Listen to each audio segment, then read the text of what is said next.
Okay, तो ये हमारा आईआर का फर्स्ट पेपर है, इंटरनेशनल रिलेशन का अंतर्राष्ट्रीय संबंध का। और अंतर्राष्ट्रीय संबंध में जो हम पहला क्वेश्चन देखने जा रहे हैं वो ये है, विच ऑफ दीज टर्म्स, आप यहाँ पे हिंदी में यहाँ पे पढ़ सकते हैं, यहाँ पे मैं इंग्लिश में आपको दिखाऊंगा कि क्या कह रहा है। Which of these terms phases concept thinkers not related to idealism as an approach to the study of international relation. अंतर्राष्ट्रीय संबंध इनमें से कौन से शब्द, वाक्यांश, अवधारणाएं, विचारक अंतर्राष्ट्रीय संबंधों के अध्ययन के दृष्टिकोण के रूप में आदर्शवाद से संबंधित नहीं है। आदर्शवाद, पहले तो हमें आदर्शवाद के बारे में जानना होगा कि ये होता क्या है। इसका मतलब होता है अच्छा, कोई भी चीज पॉजिटिव जो होती है वो आइडियलिज्म में होती है, ठीक है। तो हम देखते हैं कि क्या क्या वो चीजें हैं जो आइडियलिज्म में आएंगी। तो यहाँ पे आप देख सकते हैं कि सबसे पहली बात तो ये सारे ऑप्शंस है आपके सामने, ठीक है। आइडियलिज्म के ये सारे ऑप्शंस है। मैं यहाँ पे हिंदी के सारे ऑप्शन एक बार में नहीं आएंगे, तो हम लोग एक एक करके चलते हैं।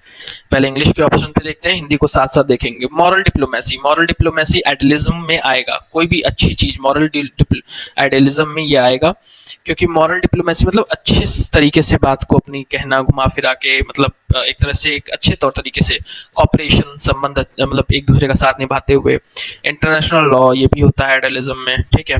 उसके बाद लिबरल इंटरनेशनलिज्म, ठीक है, थोड़ा फ्रीडम होता है, ठीक है, अंतर्राष्ट्रीय स्तर पे ये भी होता है, ठीक है। उसके बाद कलेक्टिव सिक्योरिटी ये भी होता है, इंटरडिपेंडेंस ये भी होता है, पीसफुल कोएग्जिस्टेंस ये भी होता है। आप यहाँ से इसका ये देखते जाइएगा, यहाँ पे हिंदी वाला जो भी है यहाँ पे, ठीक है।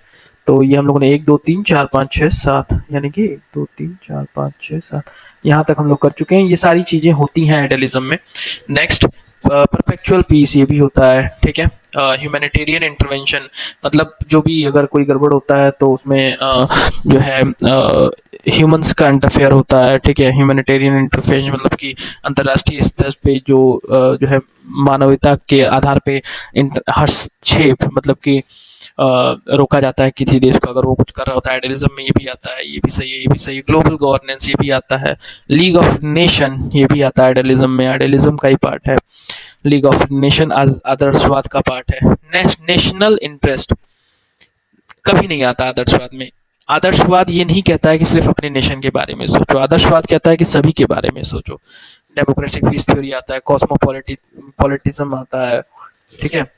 कॉस्मोपॉलिटिज्म का मतलब है कि वैश्विक स्तर पे शासन, मतलब ग्लोबल गवर्नेंस टाइप का।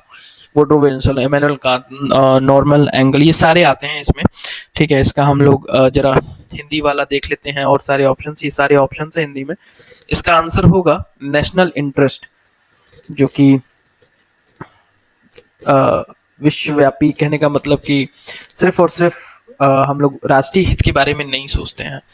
तो आइडियलिज्म, नेशनल इंटरेस्ट आइडियलिज्म से रिलेटेड नहीं है, तो इसका आंसर होगा आपका अंतर्राष्ट्रीय हित, ठीक है। नेक्स्ट हम आते हैं, इसमें देखते हैं इंग्लिश में इसका एक्सप्लेनेशन क्या दिया हुआ है यहाँ पे। International relation is generally associated with realism in which a state is suppose to take whatever, ठीक है। इंटरनेशनल इंटरेस्ट का मतलब है कि ये एसोसिएटेड है रियलिज्म से। इंटरनेशनल जो इंटरेस्ट है वो रियलिज्म से, ये जो वर्ड है ये रियलिज्म से रिलेटेड है, ठीक है। मॉरलिटी और नेशनल इंटरेस्ट के बारे में सोचते वक्त मॉरलिटी और बाकी जो भी आइडियलिज्म चीजें हैं वो चीजें नहीं आती हैं, ठीक है। सो हम आगे बढ़ते हैं और नेक्स्ट क्वेश्चन पे चलते हैं। नेक्स्ट क्वेश्चन देखते हैं क्या कह रहा है। नेक्स्ट क्वेश्चन कह रहा है, which of these terms phases concept thinkers not related to realism as an approach to the study of international relation. Realism से रिलेशन में इसमें से कौन रियलिज्म से रिलेशन नहीं रखता है, यथार्थवाद से संबंधित नहीं है। पावर पॉलिटिक्स है, नेशनल इंटरेस्ट ऊपर हमने देखा है ये भी है, ठीक है। कौन सा नहीं है, ठीक है। इसमें जो होगा आपका वो 6 8 10 16 ये नहीं है। लेकिन इसको देखने से पहले हम देखते हैं कौन कौन सा है। इस टाइप के क्वेश्चन में हम लोग जनरली देखेंगे कि कौन कौन सा रिलेशन में है। तो पहला है रियलिज्म से रिलेटेड, दूसरा है बैलेंस ऑफ पावर भी उससे रिलेटेड है। सिक्योरिटी डिलेमा, ये सिक्योरिटी डिलेमा का जो कॉन्सेप्ट है वो जॉन हर्ज ने दिया था, ठीक है, एक बार चेक कर लीजिएगा। ये चारों रिलेटेड है रियलिज्म से, ठीक है। नेक्स्ट, रीजनल हेगेमोनी भी रिलेटेड है, ठीक है। इकोनॉमिक इंटरडिपेंडेंसी, ये रियलिज्म से रिलेटेड नहीं है, ये रियलिज्म का पार्ट है, ये रियलिज्म से रिलेटेड नहीं है, ठीक है। 6 हो गया, रियलिज्म से रिलेटेड नहीं है। रीजनल हेगेमोनी, ये रिलेटेड है। रीजनल हेगेमोनी का मतलब है कि प्रभावशाली होना अपने क्षेत्र में, ठीक है। नेक्स्ट, डिस्ट्रीब्यूशन ऑफ कैपेबिलिटीज, ये भी रिलेटेड है रियलिज्म से। Absolute gain, zero sum game, collective security, ये एब्सोल्यूट गेन रिलेटेड नहीं है, एब्सोल्यूट गेन रिलेटेड नहीं है रियलिज्म से, ठीक है। यथार्थवाद से संबंध नहीं रखता है एब्सोल्यूट गेन, ठीक है। नेक्स्ट आता है जीरो सम गेन रिलेटेड है, कलेक्टिव सिक्योरिटी रिलेटेड है, एनआरची, ये कलेक्टिव सिक्योरिटी ये भी रिलेटेड नहीं है, 10th वाला भी रिलेटेड नहीं है, ठीक है। ये भी रिलेटेड नहीं है ये रियलिज्म से। ये सारे फीचर्स हैं जो रियलिज्म के हैं। सर्वाइवल भी उसी का पार्ट है रियलिज्म का, रियल पॉलिटिक्स भी उसी का है, सेल्फ हेल्प भी उसी का है, हाई पॉलिटिक्स भी उसी का है, इंटरनेशनल रेजिम, ये 4 ऐसे हैं, 6, 8, 10 और 16, ये 4 ऐसे हैं जो रिलेटेड नहीं है, यानी कि ये हो गया इकोनॉमिक इंटरडिपेंडेंसी, ठीक है। उसके बाद हो गया 10th वाला सामूहिक सुरक्षा, कलेक्टिव सिक्योरिटी। उसके बाद हो गया 16th वाला, ठीक है। 16th वाला रिलेटेड नहीं है, तो इसका हो जाएगा 6, 8 नहीं 6, 10, 16 इसका आंसर हो जाएगा, यानी कि 8th वाला भी जो है एब्सोल्यूट गेन, ये रिलेटेड है, ये रिलेटेड है। थोड़ा सा यहाँ पे ऑप्शन में गड़बड़ है, ये ऑप्शन होगा 6, 10, 16 डी वाला, ठीक है। तो ये 3 ऐसे स्टेटमेंट, ये 3 ऐसे कैरेक्टरिस्टिक हैं जो कि रिलेटेड नहीं है रियलिज्म से, ठीक है। एक बार फिर से हम लोग देख लेते हैं। 6 आर्थिक परस्पर निर्भरता, 10th सामूहिक सुरक्षा, 16th अंतर्राष्ट्रीय शासन, ये तीनों रिलेटेड नहीं है रियलिज्म से, ठीक है। आगे बढ़ते हैं हम लोग नेक्स्ट क्वेश्चन की तरफ। नेक्स्ट क्वेश्चन कह रहा है which of these term phases concept thinkers not related to new realism as an approach to the study of international relation, ठीक है। इनमें से कौन से शब्द, वाक्यांश, अवधारणाएं, विचारक अंतर्राष्ट्रीय संबंधों के अध्ययन के दृष्टिकोण के रूप में नौ यथार्थवाद से संबंधित नहीं है, नियो रियलिज्म से संबंधित नहीं है, नियो रियलिज्म से संबंधित नहीं है, यहाँ पे पूछ रहा है। तो कौन सा नियो रियलिज्म से संबंधित नहीं है, यहाँ पे 21 ऑप्शंस हैं, ठीक है। हम उसमें से देखते हैं, तो इसका जो आंसर है वो हम पहले लिख लेते हैं, थोड़ा सा उससे हमें रिलैक्सेशन मिल जाएगा, ठीक है। तो यहाँ पे आप देख सकते हैं कौन इससे रिलेटेड नहीं है। तो इससे रिलेटेड ये इंटरनेशनल सिस्टम तो इससे रिलेटेड है, एनआरची से रिलेटेड है, ये भी इससे रिलेटेड है, बाइपोलैरिटी, हिंदी में आप देख सकते हैं ऑप्शंस, मल्टीपोलैरिटी भी इससे रिलेटेड है, हेगेमोनिक स्टेबिलिटी थ्योरी भी इससे रिलेटेड है, बैलेंसिंग बिहेवियर भी इससे रिलेटेड है। ये सब कैरेक्टरिस्टिक है नियो रियलिज्म के ये सारे कैरेक्टरिस्टिक हैं। स्ट्रक्चरल रियलिज्म भी इससे रिलेटेड है, सिक्योरिटी डिलेमा भी इससे रिलेटेड है, रैशनल चॉइस, रैशनल चॉइस का मतलब होता है समझदार चॉइस, समझदार इंसान, ठीक है, समझदारी भरा कदम, ठीक है। और ये state are invariably security maximiser, ये इससे रिलेटेड नहीं है, this is not related to neo realism का, ये कैरेक्टरिस्टिक नहीं है, ठीक है। और कौन सा नहीं है कैरेक्टरिस्टिक नियो रियलिज्म का, और 12th वाला है, 11th वाला है, ठीक है। Anarchical structure, oral behaviour, capacity structure, ये इतना ऑप्शन देने का ये मकसद है कि आपको कैरेक्टरिस्टिक पता चल जाए कि कौन किसका नहीं है नियो रियलिज्म, ठीक है। 13th वाला theory of IR built on human nature, ठीक है। जो थ्योरी ऑफ आईआर है ये ह्यूमन नेचर पे बिल्ट है, ये बिल्कुल गलत है, ये नियो रियलिज्म का नहीं है पार्ट, ये रिलेटेड नहीं है, ये रिलेटेड नहीं है, ठीक है। और कौन सा रिलेटेड नहीं है, नेक्स्ट हम देखते हैं। ये रिलेटिव गेन रिलेटेड है उसी से, आपको याद रखना होगा। एब्सोल्यूट गेन रिलेटेड है किससे, रियलिज्म से। रिलेटिव गेन रिलेटेड है किससे, नियो रियलिज्म से। ये रियलिज्म से, एब्सोल्यूट गेन रियलिज्म से, नियो रियलिज्म से रिलेटेड। मैकेनिज बोल्ज के फादर है, जर्विस, ये भी रिलेटेड है, ठीक है। और ये भी रिलेटेड है, ये थ्यूसिडाइजस ये रिलेटेड नहीं है, यानी कि 10, 13 और 18 ये रिलेटेड नहीं है किससे, नियो रियलिज्म से, ठीक है। जॉन मैशाइमर रिलेटेड है, डिटर्मिनिज्म, मटेरियलिस्टिक, ठीक है, सब रिलेटेड है। हिंदी में यहाँ पे सारे ऑप्शंस आप देख सकते हैं, यहाँ पे आपके सामने है।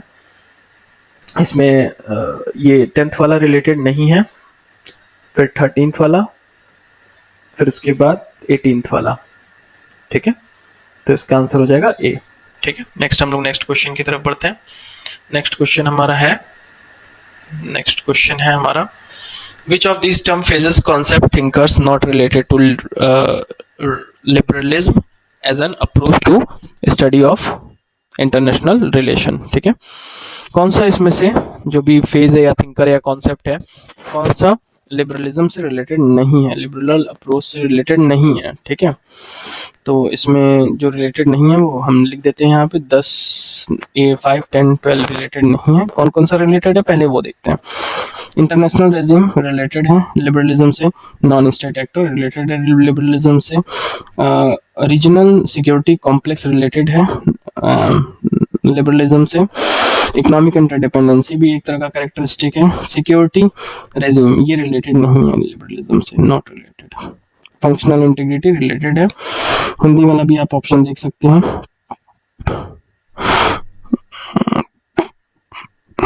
स्प्लिट ओवर फैक्टर रिलेटेड है, इंटरनेशनल इंस्टीट्यूशन रिलेटेड है, कॉपरेशन रिलेटेड है, ये भी रिलेटेड है। रिलेटिव गेन आपको पता है नियो रियलिज्म का पार्ट है, नॉट लिबरलिज्म का। सॉफ्ट पावर रिलेटेड है, social construction of identity interest ये रिलेटेड नहीं है। ठीक है, 5, 10, 12 अभी तक 3 ऐसे हैं जो रिलेटेड नहीं है। लो पॉलिटिक्स रिलेटेड है लिबरलिज्म से, डेमोक्रेटिक पीस थ्योरी रिलेटेड है, मल्टी लेटरलिज्म रिलेटेड है, international law and institution related है, इकोनॉमिक लिबरलिज्म रिलेटेड है, इमैनुअल कांत रिलेटेड है। ये सारे रिलेशन में आते हैं इसके, किसके, लिबरलिज्म के। तो इसका आंसर अगर हम देखें, माइकल डोयल भी इससे रिलेटेड है, फ्रांसिस फुकुयामा भी इससे रिलेटेड है। तो इसका आंसर होगा 5, 10, 12, यानी कि 5 मतलब यहाँ पे देखते हैं दोनों, 5 मतलब सिक्योरिटी रेजिम, 12 मतलब पहचान एवं रुचि का सम्मानजनक निर्माण, यानी कि ये वाला 5, 12, 10 रिलेटिव गेन ये भी। ठीक है, 5, 10, 12 ये रिलेटेड नहीं है। ठीक है, नेक्स्ट हम लोग आगे बढ़ते हैं नेक्स्ट क्वेश्चन की तरफ। तो इसका आंसर हो जाएगा सी वाला।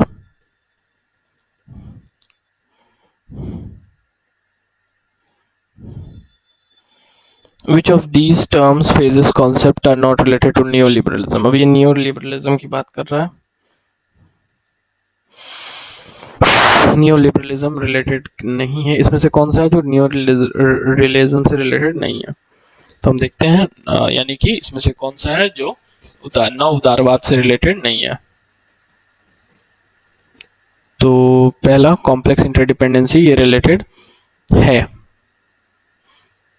नॉन स्टेट एक्टर ये भी है, लो पॉलिटिक्स ये भी है, फंक्शनलिज्म ये भी है। ओके, एंटी पॉजिटिविस्टिक अप्रोच ये रिलेटेड नहीं है नियोलिबरलिज्म से। कॉस्ट बेनिफिट एनालिसिस रिलेटेड है, state as rational actor related है, स्टेट समझदार होना चाहिए, इश्यू लिंकेज रिलेटेड है, रेजिम इफेक्टिवनेस रिलेटेड है, ट्रांजैक्शनल एडवोकेसी नेटवर्क रिलेटेड है, सॉफ्ट पावर रिलेटेड है, जोसेफ नाइक रिलेटेड है, रॉबर्ट कोहेन रिलेटेड है, पीटर हज रिलेटेड है, एने मारिया स्टेगलर ये भी रिलेटेड है। ये सारे रिलेटेड है, सिर्फ ये ई वाला जो है ये रिलेटेड नहीं है, एंटी पॉजिटिविस्टिक अप्रोच। ठीक है, नियोलिबरलिज्म लाइक नियोरियलिज्म अडॉप्टेड पॉजिटिविस्टिक, ये जो अडॉप्ट किया था वो अडॉप्ट किया था क्या, पॉजिटिविस्टिक एपिस्टेमोलॉजी। ठीक है, नियोलिबरलिज्म और नियोरियलिज्म ये कभी भी एंटी पॉजिटिविस्ट अप्रोच नहीं अडॉप्ट किया था। ठीक है, नेक्स्ट आते हैं हम लोग, विच of these terms, phases, concept, thinkers not related to social construction as an approach to the study of international relation। ठीक है, नेक्स्ट इसमें आता है 6th वाला,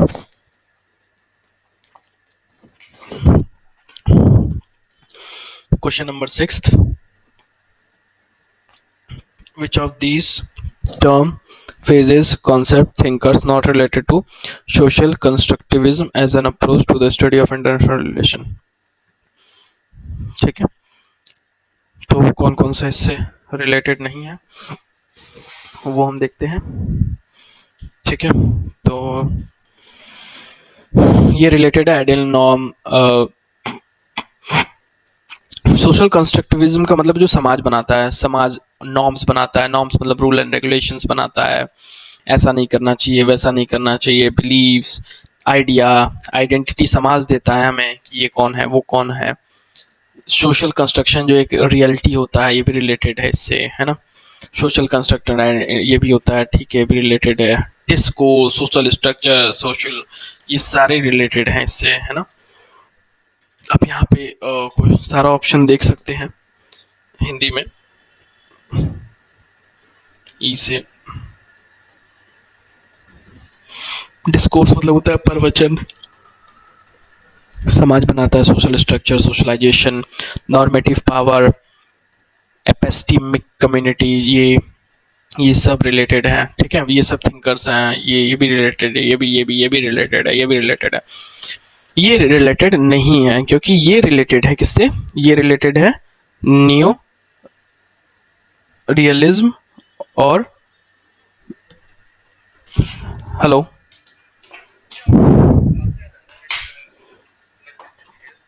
आपसे मैं आप मुझे 5 मिनट बाद कॉल कीजिए, ठीक है, 5 मिनट बाद कॉल कीजिए।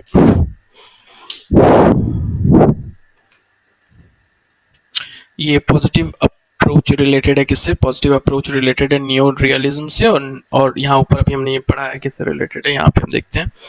ये देखो, न्यू रियलिज्म और लिबरलिज्म, न्यू रियलिज्म और लिबरलिज्म से पॉजिटिविस्ट अप्रोच रिलेटेड है, इससे रिलेटेड नहीं है। सोशल कंस्ट्रक्टिविज्म से रिलेटेड ये नहीं है, ठीक है। सोशल कंस्ट्रक्टिविज्म अडॉप्ट करता है नॉर्मेटिव अप्रोच। नॉर्मेटिव का मतलब होता है ऐसा होना चाहिए, वैसा होना चाहिए, समाज जैसा बताता है। आइडिया, वैल्यू, बिलीव, इंपॉर्टेंस, इस पे बहुत ज्यादा फोकस रहता है। तो ये नॉर्म पॉजिटिव अप्रोच नहीं अपनाता है, ये नॉर्मेटिव अप्रोच अपनाता है। नॉर्मेटिव मतलब ऐसा होना चाहिए, वैसा होना चाहिए, हमारा समाज ये होना चाहिए, वो होना चाहिए, इस टाइप का। ठीक है, बाकी ये इससे रिलेटेड है, ये भी ऑन ऑफ वर्ड, ये सब, ये दोनों जो है ये इंपॉर्टेंट थिंकर है इसके, है ना, सोशल कंस्ट्रक्टिविज्म के। ठीक है, वर्ल्ड ऑफ फॉर मेकिंग किताब है, किसकी है आप मुझे बताइएगा देख के।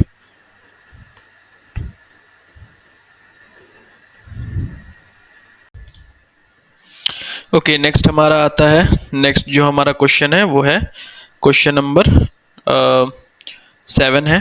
देखते हैं क्वेश्चन नंबर 7 क्या कह रहा है। क्वेश्चन नंबर 7 कह रहा है which of these term phrases concept thinker are not related to structure Marxism as an approach to the study of international relation। International relation में कौन सा इनमें से स्ट्रक्चरल मार्क्सिज्म यानी कि संरचनात्मक मार्क्सवाद से रिलेटेड नहीं है।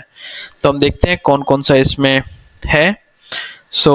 पहला ए वाला आप हिंदी में ऑप्शन अपना पढ़ सकते हैं, मैं यहाँ पे इंग्लिश में बता रहा हूँ। हिंदी इंग्लिश दोनों ही अपनी अपनी जगह बहुत फायदेमंद है। पहला इसमें है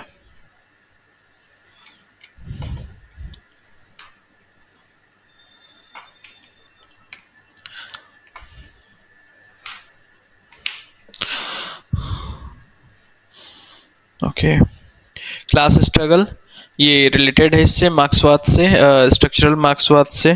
ठीक है, उसके बाद नेक्स्ट आता है ग्लोबल कैपिटलिज्म, ये भी रिलेटेड है मार्क्सवाद से, है ना। और फिर जो है नेक्स्ट आता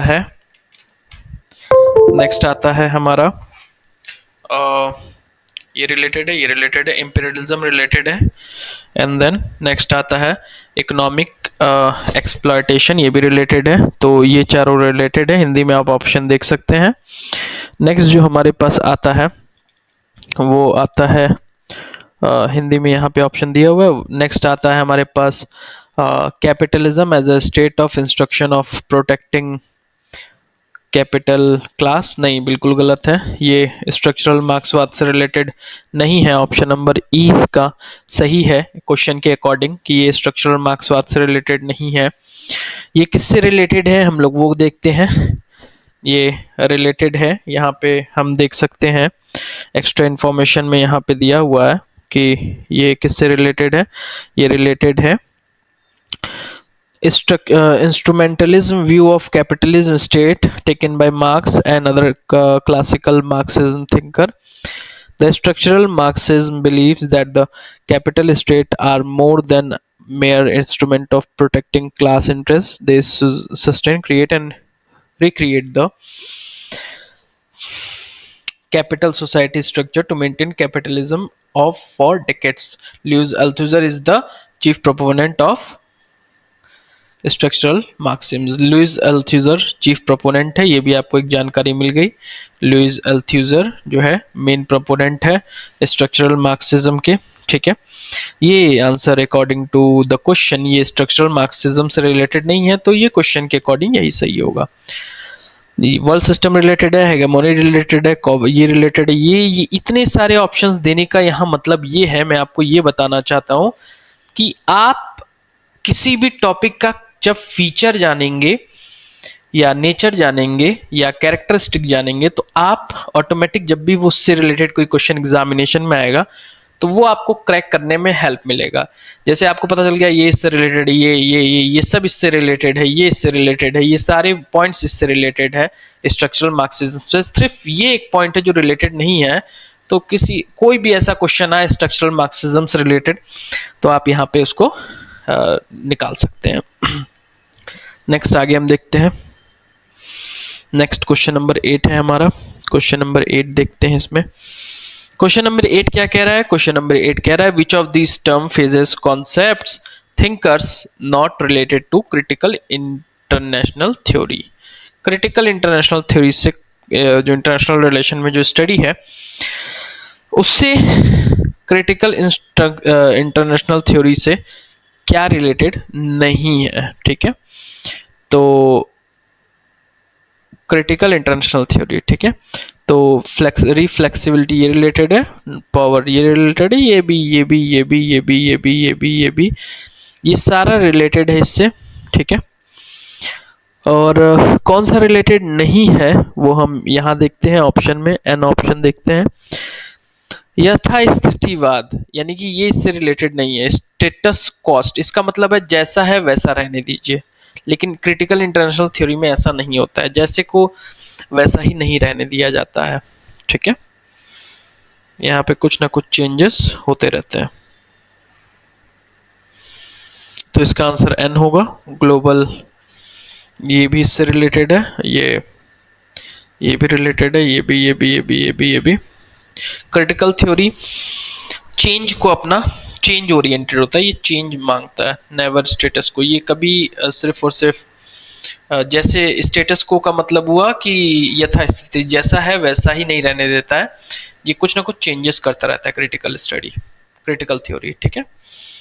तो ये वाला ऑप्शन इसका गलत है, जैसा स्टेट है वैसा ही ये नहीं रहने देता है उसे, क्रिटिकल थ्योरी के जो भी थिंकर होते हैं, ठीक है।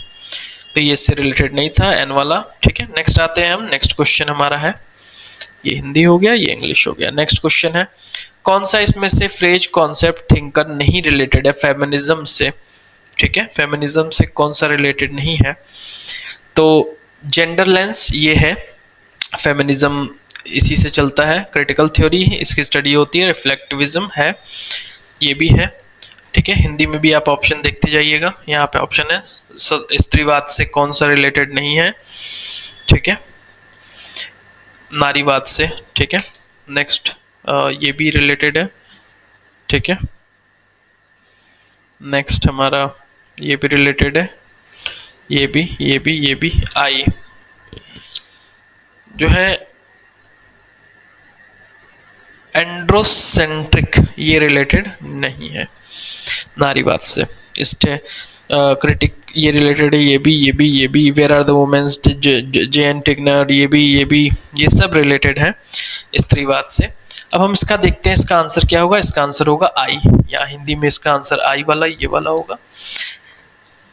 जो ये एंड्रोसेंट्रिक का मतलब होता है मेल फोकस्ड और male oriented feminism is just opposite to that, ठीक है। इसका मतलब होता है मेल को ज़्यादा प्रेफर करना। तो फेमिनिज्म कभी भी मेल को ज़्यादा प्रेफर नहीं करते हैं, इसलिए वो उससे रिलेटेड नहीं होगा। नेक्स्ट क्वेश्चन पे हम लोग आते हैं। नेक्स्ट क्वेश्चन हमारा है कौन सा इसमें से पोस्ट मॉडर्निज्म से रिलेटेड है। 10वां क्वेश्चन है हमारा कौन सा इसमें से रिलेटेड नहीं है पोस्ट मॉडर्निज्म से। तो ये ऑब्जेक्टिव ट्रुथ को रिजेक्ट करता है, बिल्कुल सही है। ठीक है, जैसे अगर कुछ कह दिया गया है तो उसको ये वैसे ही नहीं मानता, इसको चेक कर लीजिएगा।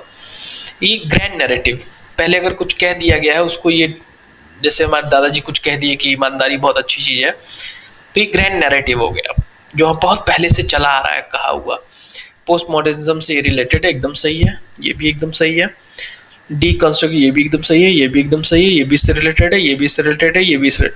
यूनिवर्सल प्रिंसिपलिज्म ये इससे रिलेटेड नहीं है, ये रिजेक्ट करता है यूनिवर्सलिज्म को पोस्ट मॉडर्निज्म। ठीक है, ये रिलेटिविज्म में बिलीव करता है या प्लुरलिज्म में बिलीव करता है। एक यूनिवर्सल प्रिंसिपल मतलब कि पूरी दुनिया में एक प्रिंसिपल होना चाहिए, एक सिद्धांत होना चाहिए, ऐसा ये पोस्ट मॉडर्निज्म नहीं मानता है। तो ये इससे रिलेटेड पोस्ट मॉडर्निज्म से नहीं है। ये भी इससे रिलेटेड है, ये भी, ये भी, ये भी, ये भी, ये भी, ये जॉन टिग्नर, ये क्या नाम है, डेरिडा, फूको, पोलकार्ट, लोटार्ड, ये सब इससे रिलेटेड है।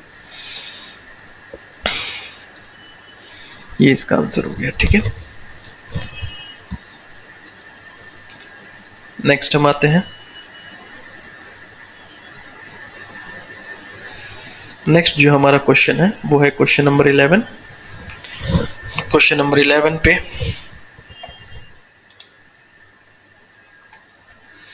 एजर्शन और रीजन का क्वेश्चन है ये।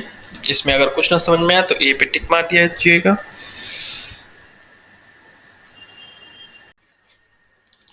ओके ये हमारा 11th क्वेश्चन है। 11th क्वेश्चन की तरफ हम लोग आते हैं। 11th क्वेश्चन हमारा जो है वो है हिंदी इंग्लिश दोनों तरफ आप लोग देख सकते हैं। 11th क्वेश्चन है critical international theory challenges the assumption of traditional IR theory like realism, liberalism, structural Marxism। तो ये तो सही है, ये चैलेंज करता है जो क्रिटिकल इंटरनेशनल थ्योरी होती है वो इन तीनों, वो यहाँ पे इन सबको चैलेंज करता है। नेक्स्ट वाइल्ड ट्रेडिशन, इसका रीजन क्या है? While traditional mainstream theory often take the existing international system for granted. Critical international theory seeks to expose its power inequality and advocate for a more just and equitable world order। तो ये भी सही है, यानी कि एक A and R both are correct and A is the correct reason for A। तो ये पढ़ लीजिएगा assertion reason। नेक्स्ट हम लोग आगे बढ़ते हैं। नेक्स्ट हमारा क्वेश्चन है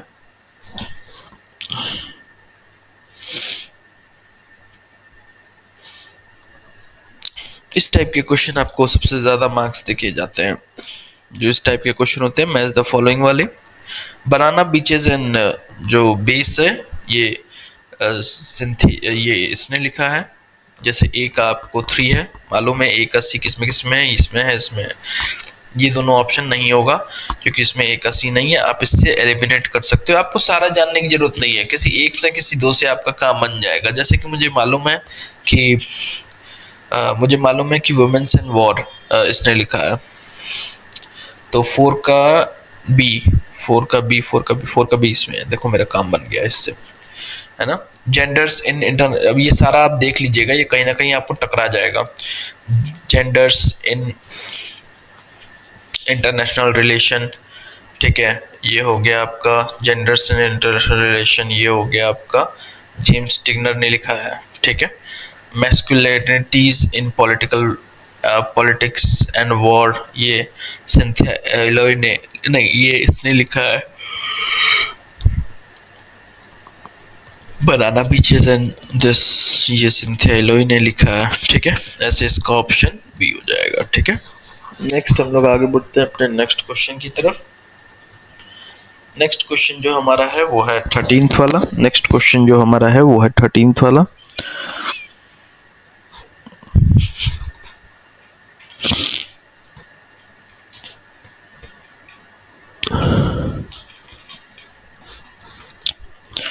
थर्टीन्थ वाला क्वेश्चन हम लोग देखते हैं क्या है। ये भी मैच द फॉलोइंग है।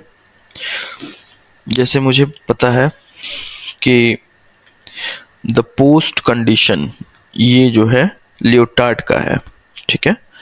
तो एक नहीं, हाँ ये जो है जीन फ्रांसी लियोटार्ड का है। तो एक अस्सी ये भी नहीं होगा, ये भी नहीं होगा, इन दोनों में से कोई एक होगा। अब जैसे मुझे पता है कि पावर, नॉलेज एंड डिस्कोर्स ये जो है एडवर्ड सेट का है, ठीक है। तो 4 के बी इसमें भी है, इसमें भी है, इससे भी नहीं काम बना। जेंडर, अब जैसे मुझे पता है कि माइकल फोल्डकार्ट का डिसिप्लिन एंड पनिश है, तो इससे माइकल फोल्डकार्ट का सी का 3 का ए, ठीक है। जेंडर ट्रबल जूडिथ बटलर का है, ठीक है। तो इससे हमारा ये आंसर इसका हो गया सी, ठीक है। ये सारा आप देख लीजिएगा, ये सारा आपको बहुत ज़्यादा काम आएगा। नेक्स्ट आगे बढ़ते हैं हम लोग।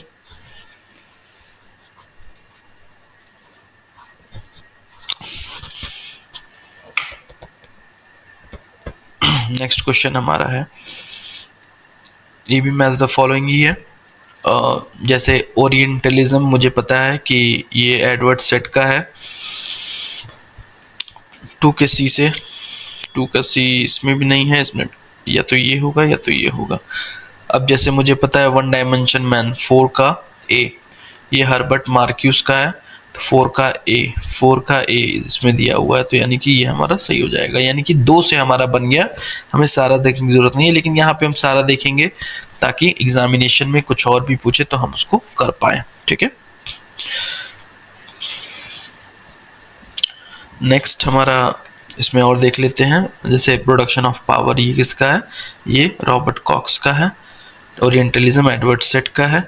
अ critique of post colonial reason ये चक्रवर्ती स्पिवक का है, गायत्री, ठीक है।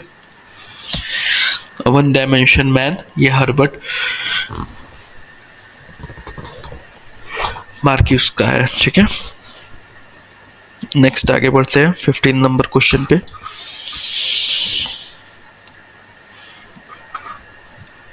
फिफ्टीन नंबर क्वेश्चन में देखते हैं, ये भी मैच द फॉलोइंग है। अब जैसे कि मुझे पता है कि accumulation on world scale, accumulation मतलब जुटना, ये सामिर अमीर का है, मुझे पता है, ठीक है। तो देखते हैं इससे बनता है कि नहीं बनता है। 2 का बी इसमें भी नहीं है, इसमें भी नहीं है, इसमें भी नहीं। देखो हमको एक से ही मिल गया। अब मॉडर्न वर्ल्ड सिस्टम सी का है, इमैनुअल वॉलस्टाइन, ठीक है। अब मॉडर्न वर्ल्ड सिस्टम सी का है, इमैनुअल वॉलस्टाइन। 2 का है बी, सामिर अमीर। 3 का है the age of extremes, Eric Hobsbawm. 4 का है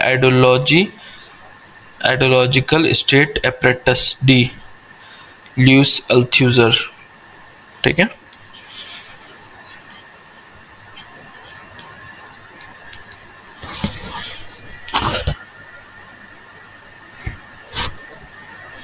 नेक्स्ट देखते हैं हम लोग क्वेश्चन नंबर 6। हिंदी वाला हिंदी की तरफ आप देख सकते हैं।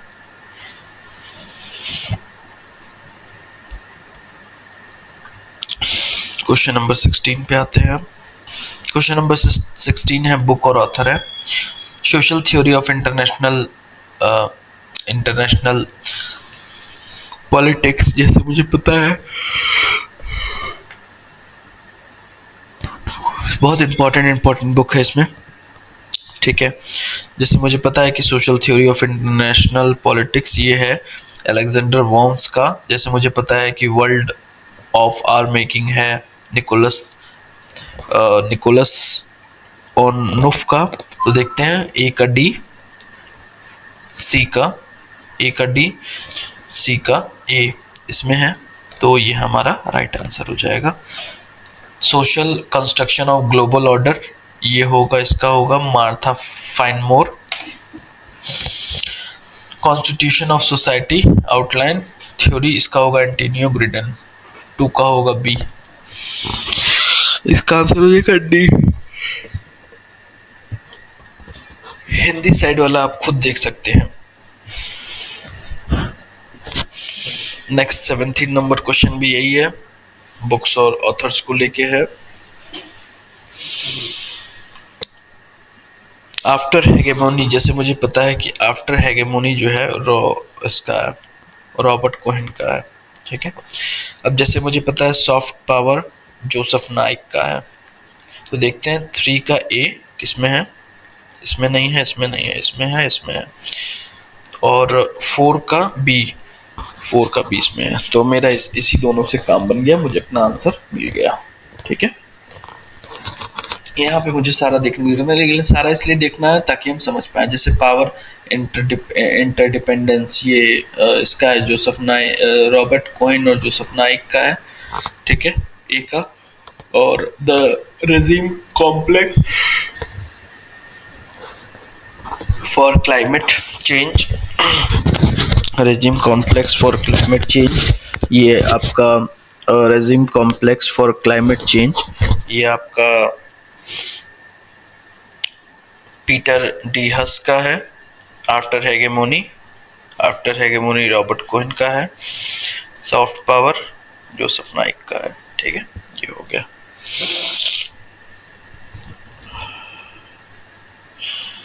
सो इसका आंसर हो जाएगा बी। हिंदी में आप देख सकते हैं सारी चीजें लिखी हुई हैं। 18 नंबर क्वेश्चन पे आते हैं, बुक और ऑथर का है। परपेचुअल पीस, जैसे इमैनुअल कांत का है, मुझे पता है, तो ए का बी इसमें भी नहीं है, इसमें भी नहीं है, इसमें है, इसमें है। The end of history and the last man Francis Fukuyama, वाह, इसके बिना तो हो ही नहीं सकता कोई क्वेश्चन कंप्लीट। बी आ गया आपका आंसर, 3 का यहाँ पे है, यहाँ पे मिल गया हमें, 20 का राइट आंसर होगा। परपेचुअल पीस जो है इमैनुअल कांत का है, और way of war and peace ये आपका माइकल डोवेल का है। End of history and the last man Francis Fukuyama का है। डेमोक्रेसी एंड पीस थ्योरी जो है ब्रूस रोसेल्ट का है, आप देख सकते हैं। नेक्स्ट हमारा है 19th क्वेश्चन, ये भी बुक्स और ऑथर पे बेस्ड है। थ्योरी ऑफ इंटरनेशनल पॉलिटिक्स, ये हो गया केनेथ वॉच का है, मुझे पता है। Tragedy of power, great power politics, ये आपका जॉन मैसाइमर का है, ठीक है। War and change in world politics, ये आपका रॉबर्ट गिल्फिन का है, ठीक है। Structural realism after the cold war, ये आपका स्टेफन किस्नर का है, ये रहा।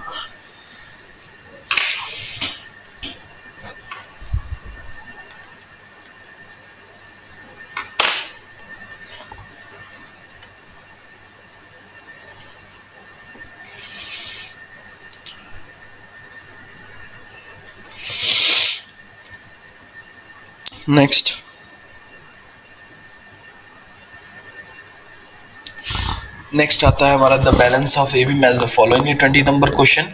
The balance of power, present concept and reality, ये होता है हमारा, इसका आंसर होगा अर्नेस्ट हर्स्ट, ठीक है।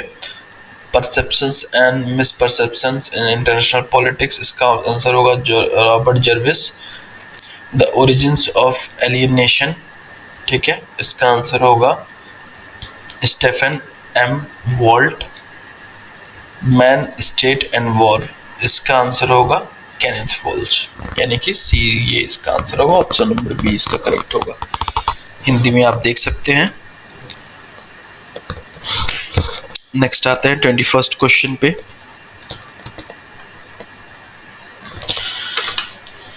21st क्वेश्चन पे जैसे मुझे पता है कि 14 पॉइंट प्रिंसिपल ये वुड्रो विंसल का है, 14 पॉइंट्स प्रिंसिपल।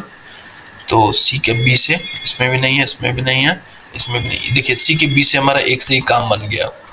और बाकी देख लीजिएगा, the moral equipment of war, इसका विलियम जेम्स है। द ग्रेट इल्यूजन, इसका आंसर नॉर्मल एंगल है। The moral dimension of international relation, इसका आंसर ये है, केनेथ डब्ल्यू थॉमसन। बी इसका आंसर हो जाएगा।